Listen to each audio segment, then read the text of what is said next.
One of the privileges of living in Oregon is listening to it rain all night long. And then waking up and finding out that it's not raining. One of my favorite poems is, I saw God wash the world last night with his sweet showers from on high. And when morning came, I saw him hanging out to dry. He washed each tiny blade of grass and every trembling tree. He flung his showers against the hills and swept the billowy sea. There is not a bird, there is not a bee that wings along the way that is not a cleaner bird or bee than it was yesterday. The white rose is more white, the red rose is more red, since God washed each tiny face and put them all to bed. Oh, I saw God wash the world last night. Would that he had washed me, as clean of all my dirt and filth as that old white birch tree. So maybe God will wash us this morning and give us a fresh new vision of himself. I want that. I want to talk to you about how to be successful in the new year. 2019 is just around the corner, and the new year always brings with it hopes and aspirations and renewed goals and plans. It's a mentally turning of the page, if you will. It's a new chapter. It's a fresh start. It's a time where we all make resolutions to lose 10 pounds, 50 pounds, 1,000 pounds. I don't care. You hear it all. And usually people in bakeries tell me it lasts 3 weeks and then they'll be back. It's interesting, sugar in and of itself won't make you fat, but sugar and something like a donut, that's why I don't call it Krispy Kreme, I call it Krispy Crack. Boy, that'll give you a dopamine rush. That's not in my notes.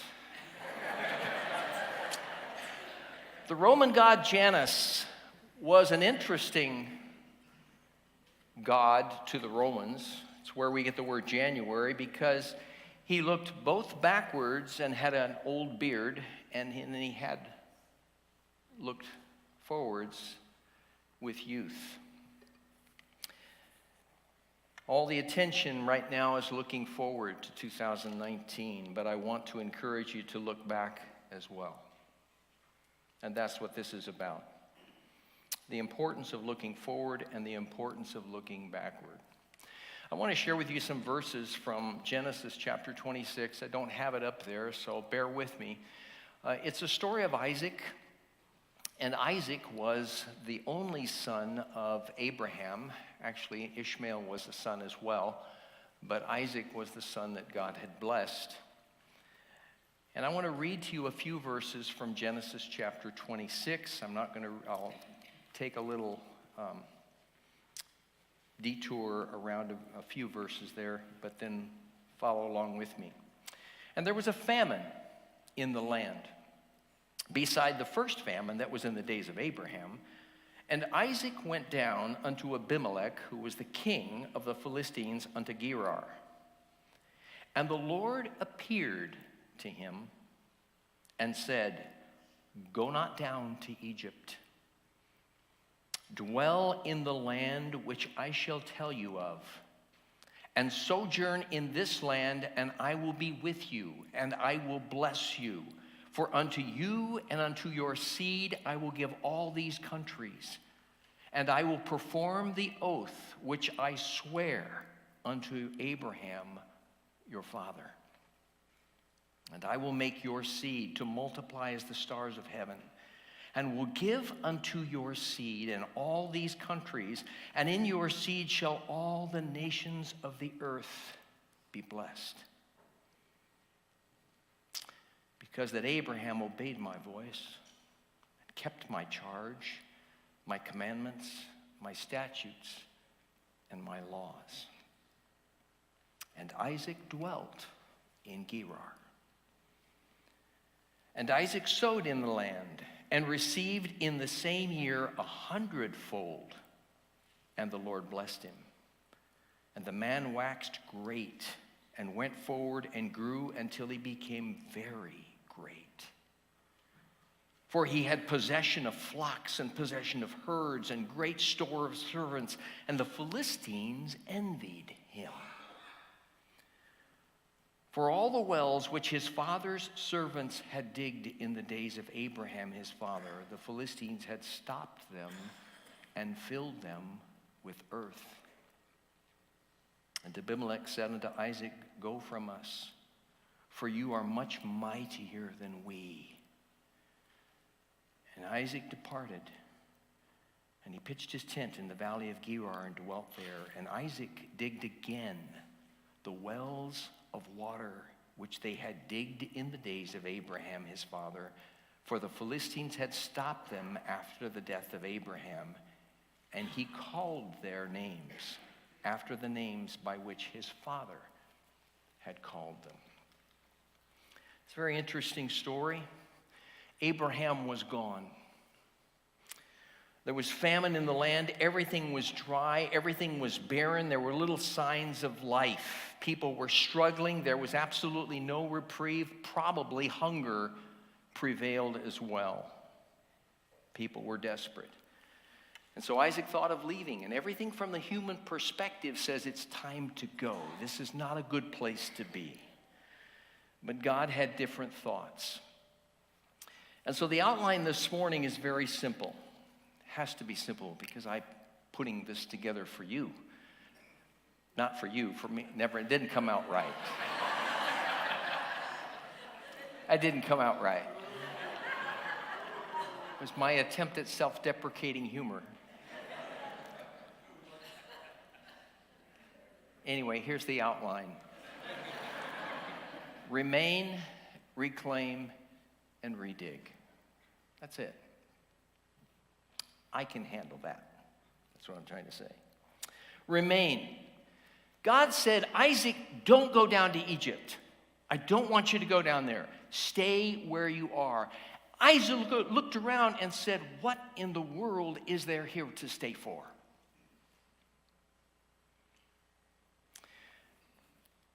It's a desert. It's famine. Usually when there's famine, there's very little water. But we need to learn to listen for God in the desert, because God said, that's where I will bless you. Someone once said, that's where God meets us, is in the desert. God met Moses in the desert. The children of Israel wandered in the desert. They were given the 10 Commandments in the desert. Elijah was alone in the desert when God spoke to him.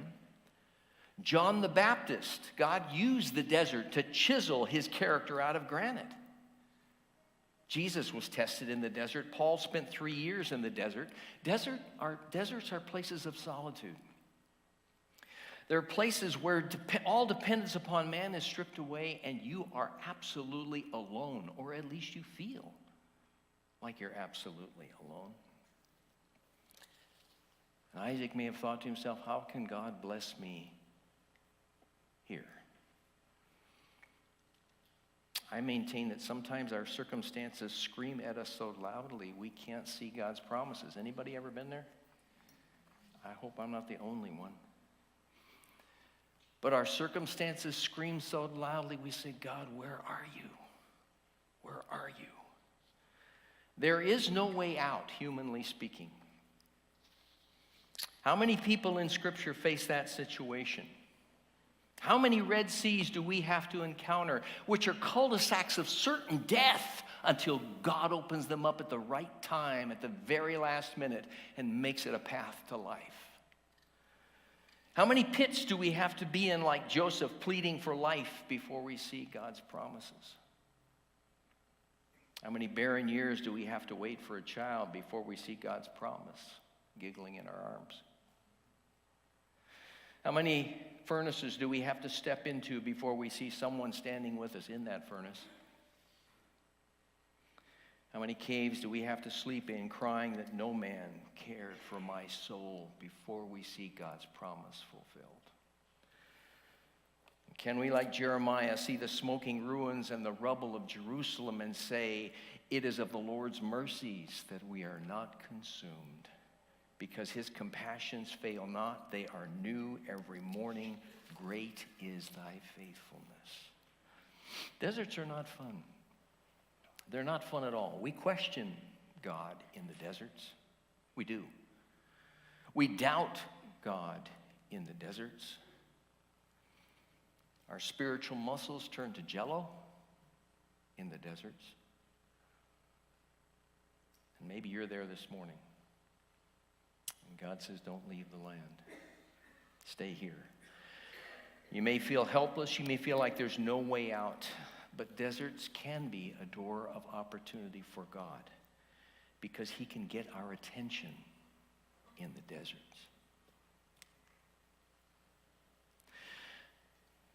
Know your source of blessing and that it is God.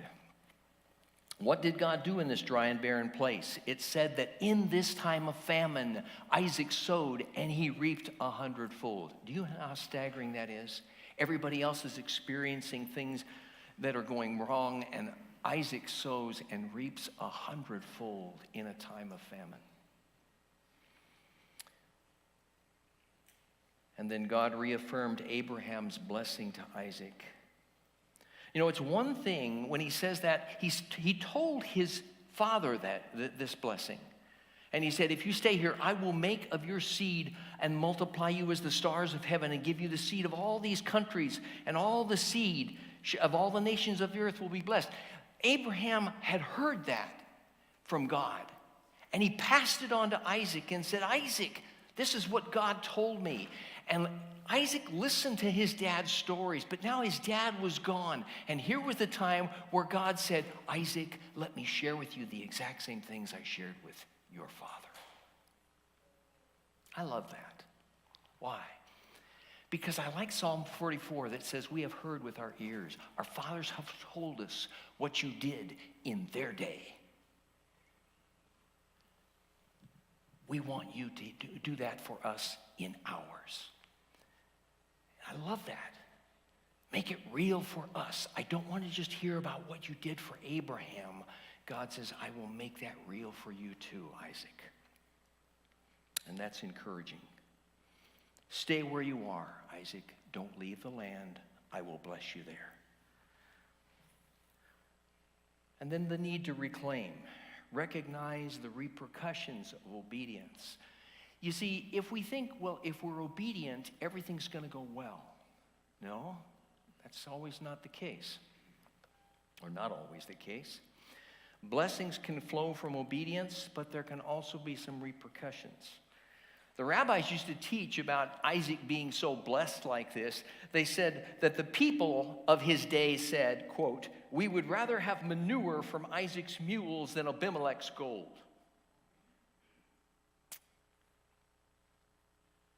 But brace yourself, because if you're successful, people will be against you.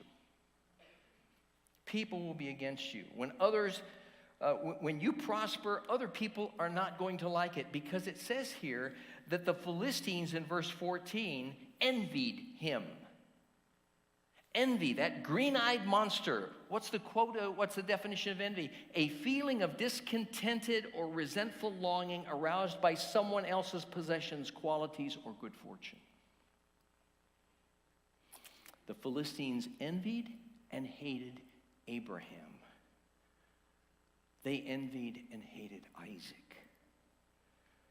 And you would think they would rejoice, but what did they do? They went to Abraham's wells now that Abraham was gone, and they filled them up with dirt, with rocks, with logs, with dead carcasses, anything to fill up the wells of Abraham.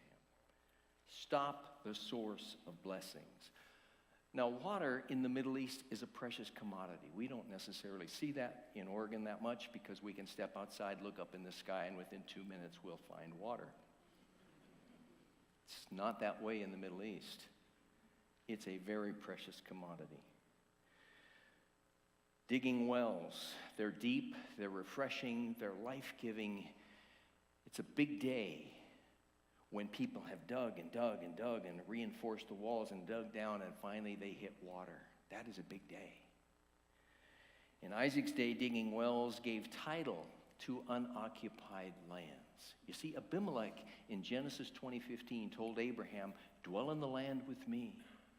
And Abraham dug wells. And when you would dig a well in that day, you would put your mark, your name on that well. And that would give you the rights to the land around that well. And this is what the Philistines didn't like. And since those wells belonged to Abraham by right of construction, he had title to the land. And therefore, Isaac owned that land by inheritance. And they had seen how God had blessed Isaac, so they said, let's fill up those wells, and therefore we can claim the land for ourselves. Aren't you glad that the battle for ownership of land in the Middle East is a thing of the past? Not relevant today, is it? But Isaac could have held on to some of those things, but he didn't. Pride holds on to things. It's mine. Humility lets them go. But Isaac redigged some of those wells. The Philistines plugged them, and Isaac and his men would have to remove all the stuff they could in order to redig those wells. And there are a few wells that I would like to redig for my children and for my grandchildren. And I throw this out for your consideration as you face the new year. I know you're looking forward to what's ahead, but I honestly believe it would do us well to look back and see if some of the wells that we cherished for such a long time have been filled up. Here's one well that I would like to redig for my children. Character is more important than talent.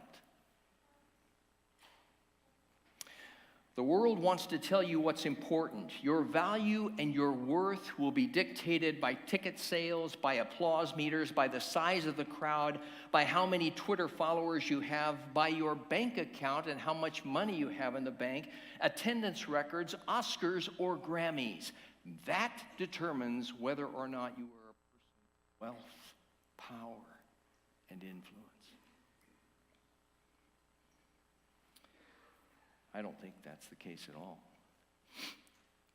Talent without character is dangerous. Trailblazers learned that a while back. Used to be, if you could get a ticket to a Trailblazer game in the old Memorial Coliseum, it was like, you got tickets? Go watch Clyde Drexler and Terry Porter, and oh man, you got tickets? You know? It's okay, I'll tell you after we're done what a record is too.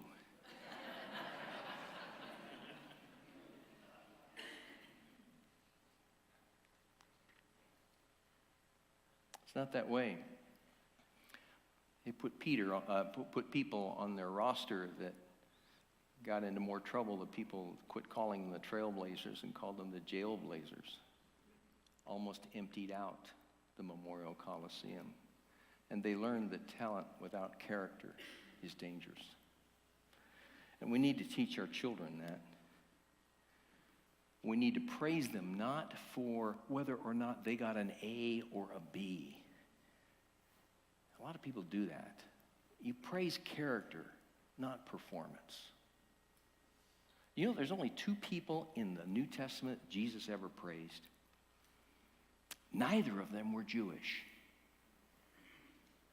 Both of them were Gentile. One was a Roman centurion, and the other was a woman in Syrophoenicia. And she pleaded for Jesus to do something for her daughter, and Jesus looked at her and said, it's not right for us to give food from the table to dogs. But he didn't use the word for dogs like the mangy ones in the street. He used the word puppies. It's a different word. And she looked at him and he said, even the puppies get the crumbs. Oh, woman, great is your faith. Yes, I'll do that. And he praised a Roman centurion. But Jesus was very limited on praise that he gave to people. And we need to praise our children for character. It took a lot of initiative for you to do that. It was very kind of you to open the door for them. That was a very gracious thing for you to do. It took a lot of stamina for you to stick up like that. Nobody can rob them of that. But if you go, oh, you got an A, I'm so proud of you, you got an A, I love it, you got an A. What are you going to do when they get a B? What are you going to do when they get a C? It's a tough class. Praise character, not just performance. Not just talent. Second thing I want to teach my children or my grandchildren is how important principle is over profit. Living by principles. How many of you know of Chaim Salomon? This man up here you'll see. Hit to the next slide. Chaim Salomon. How many of you know who he is? He's probably one of the most important men in the history of the forming of our country. Although you wouldn't recognize it, you wouldn't know it. Although every day you go to the store, you're honoring him. And I'll tell you why. Chaim Salomon was a Polish-born American Jewish businessman, a Jew, who immigrated to the United States just prior to the American Revolution. And he began to work in converting loans, French loans, into ready cash by selling bills of exchange. Don't ask me how all that works, but people with financial know-how do that. He sympathized with the Patriot cause, and he joined the New York branch of the Sons of Liberty. In September 1776, he was arrested as a spy. The British pardoned him, but only after requiring him to spend 18 months on a British boat. Because he was from Poland, he knew how to speak German. And the British had hired Hessian soldiers, German soldiers, just like the Americans had hired French, or asked the French to come to help. And so they asked him to be the interpreter so that they could communicate things to the hired mercenary German soldiers. He actually worked against the British because the British couldn't understand what he was saying and got 500 of those Hessian soldiers to quit and go to the other side.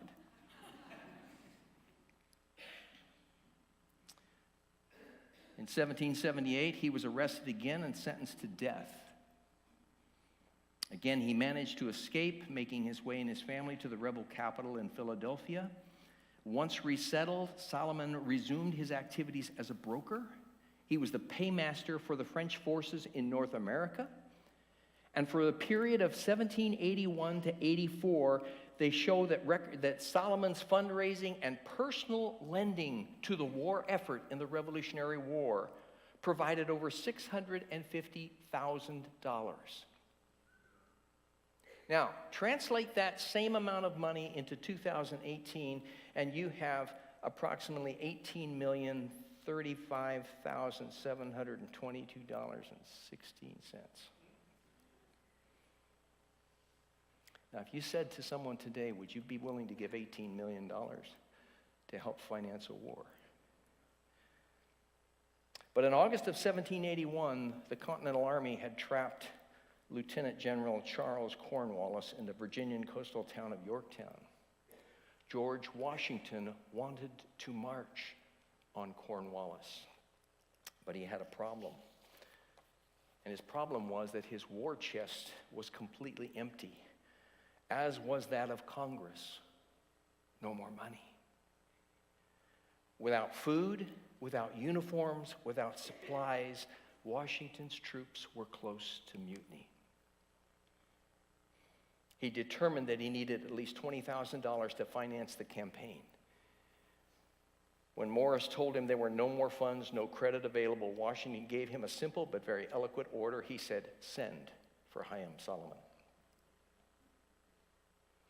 Chaim Salomon came, and Salomon raised $20,000 through the sale of bills of exchange, and with that contribution, Washington conducted the Yorktown campaign, which proved to be the final battle of the Revolution. Couldn't have done it without Chaim. But isn't this what God promised? If you'll look And I will make your seed, Isaac, to multiply as the stars of heaven, and give unto your seed all these countries, and in your seed shall all the nations of the earth be blessed. Whether it's through Joseph and Egypt, whether it's through Daniel and Babylon, whether it's through Chaim Solomon to help found a nation, God said, I will bless you. Chaim Solomon never got repaid. Never got repaid. George Washington went to him and said, Chaim, we are deeply indebted to you. Please put something on the $1 bill. Anything of your choice, and it will stay there forever. It's all we can give you. He died penniless. He did not die wealthy as a Jewish merchant. He died penniless. Gave everything he had. And so Chaim Solomon put something together, and it's on your dollar bill as you sit there today. On the dollar bill, you'll see on the back that above the eagle's head, there's 13 stars. And those 13 stars are Chaim Solomon's contribution. And if you look carefully, they're in the shape of the Star of David. You see it? Now, he didn't want to make it blatant, but the 13 stars are in the shape of the Star of David. And that was his contribution for what he did in allowing us to have the country that we have today. And I think it's a fulfillment of God's promise that he promised to Isaac and to Abraham. Signers of the Declaration of Independence, 243 years ago, that document was signed that literally plunged our nation into war. The penalty for signing that Declaration of Independence was death by hanging. The crime, treason. 24 of the people who signed were jurists or lawyers. 9 were rich farmers. 11 were merchants. The rest were physicians, ministers, politicians, and shippers. And as they signed, the gallows were their favorite subject of humor. Benjamin Franklin is reportedly said, "Indeed, we must all hang together, or assuredly we shall all hang separately." Some of you teenagers sit here this morning and you say, "Hey, what are you doing with your friends?" "I'm just hanging out." It meant something totally different back then.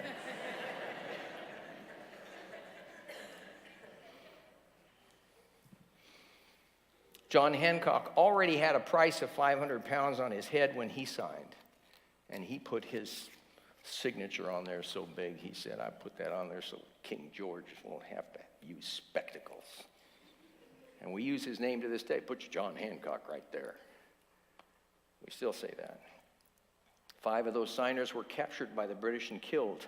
12 had their homes ransacked and burned. 2 lost their sons in the Revolutionary Army. Another had 2 sons captured. 9 of the 56 fought and died from wounds, hardships of the Revolutionary War. Carter Braxton of Virginia, a wealthy planter and trader, saw his ship swept away from the seas by the British Navy. He sold his home and property to pay his debts and died a pauper. Principle over profit. Thomas Nelson Jr. knew that the British General Cornwallis had taken over his home for his headquarters. The last battle surrounding Cornwallis. And he's taken up residence in Thomas Nelson's home, and he was a signer of the Declaration of Independence. And he went ahead and told George Washington, "Go ahead, open fire." And his home was destroyed.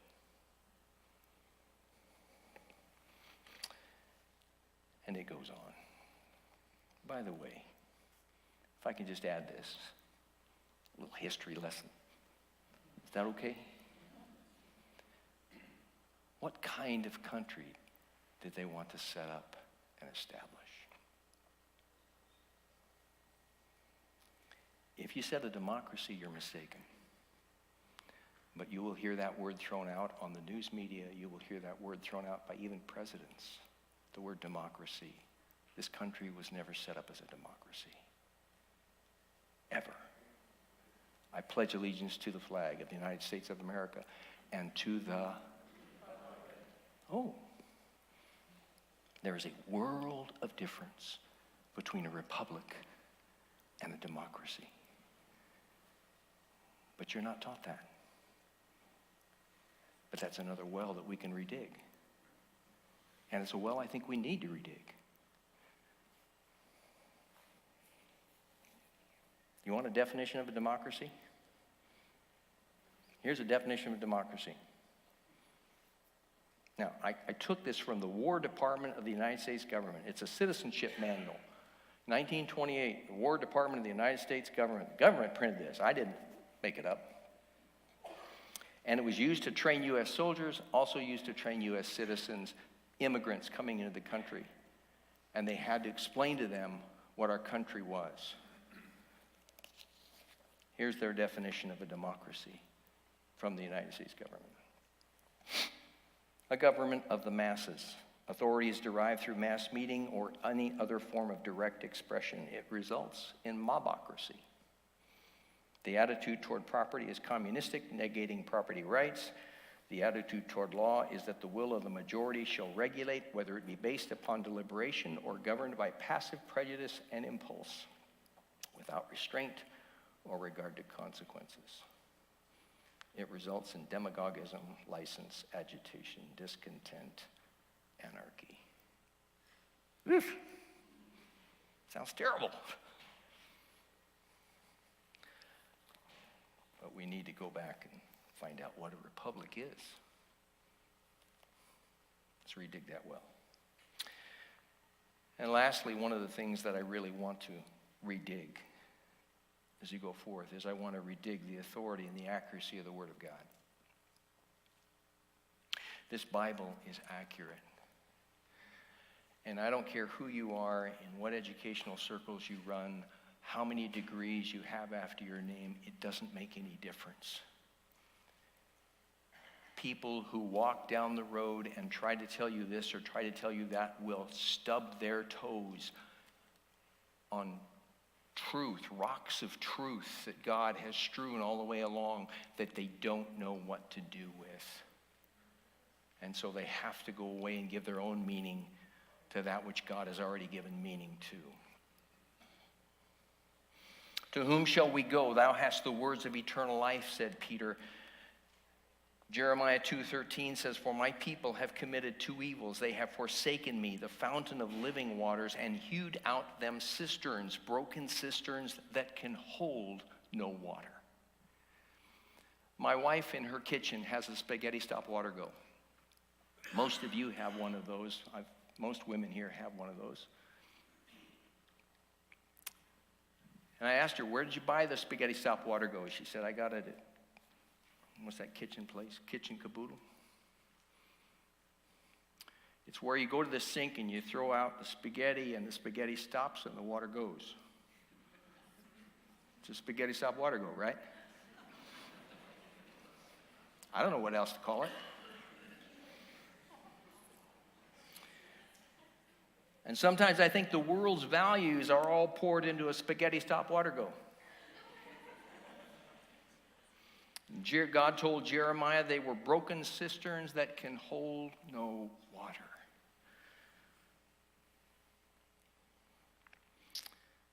George Washington said it's impossible to rightly govern the world without God and the Bible. Abraham Lincoln said, I believe the Bible is the best gift God has ever given to man. All the good from the Savior of the world is communicated from this book. Wow, we got to dig that well again. I constantly hear people talk about evolution and all of this stuff that goes on with that. The more I dig into it, the more I find the problems, the scientific problems with that whole theory. I mentioned that a while back. One of the biggest ones is spontaneous generation, life coming from non-living matter. Nobody's ever seen that happen. No scientist has ever seen that happen. Why? They have to take it by faith. Faith is not in the realm of science. It's in the realm of religion. But they have to believe that somehow all of this happened by faith. And that life from non-living matter originated. I don't think so. just one strand of protein has to have, it can have varied numbers of amino acids, but the average number of amino acids is 150. But the amino acids have to be in order for them to all work. What are the odds of getting 150 things in order? Some of you can't even get 8 numbers in order. Or 7, I don't know what it is. 6, how many numbers is Powerball? Your chances of winning that are 320 some odd million to 1, right? Try 150. But they don't ever talk about the scientific problems with it. One of the biggest problems evolutionists have is the fossil record. You say, well, they point to that. That's the biggest problem they have. Why? Because they're telling you everything started from you were a little amoeba. You were coming out of some oozing mud one day, and all of a sudden, you got better and better and better and better and better. Even though the second law of thermodynamics says that things get worse and worse and worse and worse and worse. But it says you got better and better and better and better. Wow. It's impressive.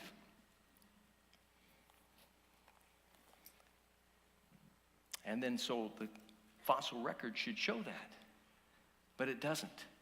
All of a sudden everything goes on and there's no fossils, and then boom, you have what they call a Cambrian explosion. Thousands and millions of fossils with complexity like they've never seen before. That doesn't compute with what you're taught in school. They don't know what to do with that. But they don't talk about scientific problems. I'm not even talking about God. I'm just talking about scientific problems with the thing. Here's another one. How many of you have a laptop? Raise your hand. You got a laptop? If you want your laptop to do something it cannot do right now, what do? Do you sit there and go, come on, laptop, do it this time. Come on, do it this. No, you have to upload something, do you not? Or download something onto that laptop to make it do something it has never been able to do before, right? Is that fairly simple? Yeah. You have genetic code. What does that mean? It means that code has been written. Don't ask me by whom. Code is written that says this is what you're like. Your DNA is really similar to a whale's, or to an elephant, excuse me. It's similar to an elephant's, granted. But it's how the code is written. You'd be thankful when you have kids that it's written good, written well. You know, it's how it's arranged. If you want feathers to come from an animal, you have to introduce new code. You have to download something or upload something to put new code into that DNA strand in order for that to happen. Evolutionists have no idea how new code is introduced to anything. They have no idea. Well, natural selection doesn't write code. There's just so many different problems with it. And that's a well that I want to redig for my children. That's a well that I want to make clear to my grandchildren. This book, you can trust. You can trust what God says. Well, we came from apes. Apes have no whites in their eyes. Apes make sounds by inhaling, not by exhaling. If you want to be from an ape, you go ahead and be from an ape. I want to do something else. I could go on and on and on with that because there's just so many different issues. Isaac looked back and he said, I want to redig some of my father's wells. They were good wells. And I would encourage you as you go into 2019, as you look forward to digging your own wells and creating things that you want to create, don't bypass the wells that are already there, that have been tried, that have been proven, that are refreshing, that are God-given. We can do both. Let's bow our heads together in prayer, shall we? Jesus, I want to thank you for the opportunity to share the word this morning. I pray that we'll be willing to redig the wells. And Father, I pray that for some of them here, some people here, they would examine their own hearts. And before you, in the quietness of this time, you would bring to mind wells that they have plugged up, wells that were once refreshing to them that they have let go by reason of neglect. Help us to get back, Father, to that well of consistent Bible reading and consistent prayer. Help us to redig those wells, Father, for this next year and make this a year that we'll never forget. Examine our hearts, Father, and help us to redig those wells and to pass on to our children, as Abraham did, a legacy. And we'll thank you in Jesus' name.